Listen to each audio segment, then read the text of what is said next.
Hello again. Hi. Not from my front porch. Well, from the ATD San Diego edition.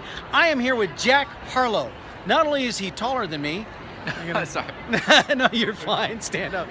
Jack actually, you've all heard about my book. Because I've talked about it a lot. Of course, as you should. It's great. Yeah, and it's not because I'm bragging about it. It's I am just so excited having to, and well, honestly, there was a point I wasn't as excited as I was just relieved it was done. That's natural with all authors. It's a big accomplishment. But Jack was the initial editor. Is that an accurate way of saying it? Yep. Initial editor. Mm-hmm. Jack was the initial editor, so he had the misfortune of seeing my original manuscript. And so remember I told you all that the first round, the ATD looked at my book and said, well, it's good, but this piece and this piece and this piece go together, but they're not in the same chapter. So I'm gonna move them all into the same chapter. That was poor Jack that had to do that stuff. He was the one that did that.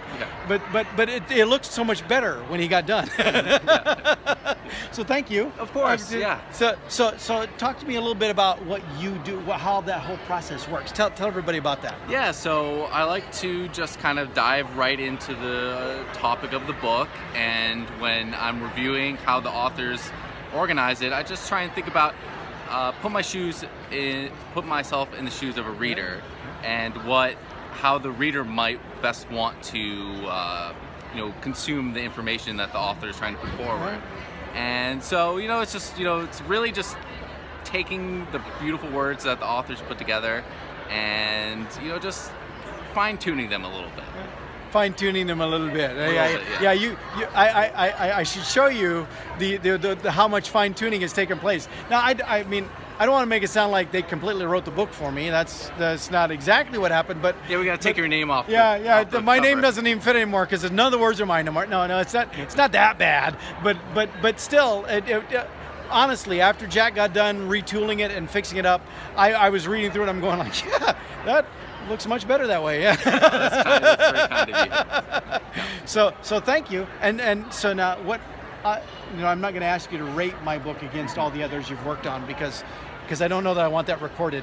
But what having read through it, and you're a bit of an expert on proofreading and working through things.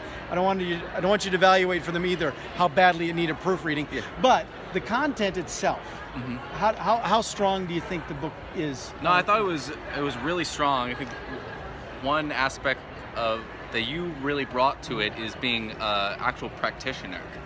As a lot of people are traveling a lot, and so they're not actually always doing the work that they're writing about. For you, you're working at the Waldinger Corporation, you really knew what you're talking about, and so I think that you've brought a lot of real world experience to a book on on the job experience. I like that. It makes me sound really smart that way, doesn't it? But yeah, I had that observation where I thought about people who write books. I figured there are people who write, normally people write them for two reasons. One, because they really think they have what it takes to write a book. And they have an idea, and I want to write a book. And then the other reason is, like you said, they're a speaker, they're a consultant, they're a whatever, and they've been traveling around and they've been preaching whatever they've been doing for a while, and they're like, you know what? I want to put this into a book. I want to write a book. So they have this vision of a book they want to do. And I didn't fit in either category. We just have been doing structure on the job training at Waldinger, and then I came to the ATD conference and spoke about it. It was well received, and out of that came the book. Yeah. And now I'm speaking about it here again this year for the third year in a row. And they're videotaping my session. Wow, that's impressive. They don't do that for all of them. Yeah, I know they're only doing, the email I got said only 14 sessions are being videotaped. And so, of course, I have a lot of people that say, oh, good job. Yeah. Good job. Yeah, you. And I'm like, yeah, you're not the one on video. I know, that's true. Yeah.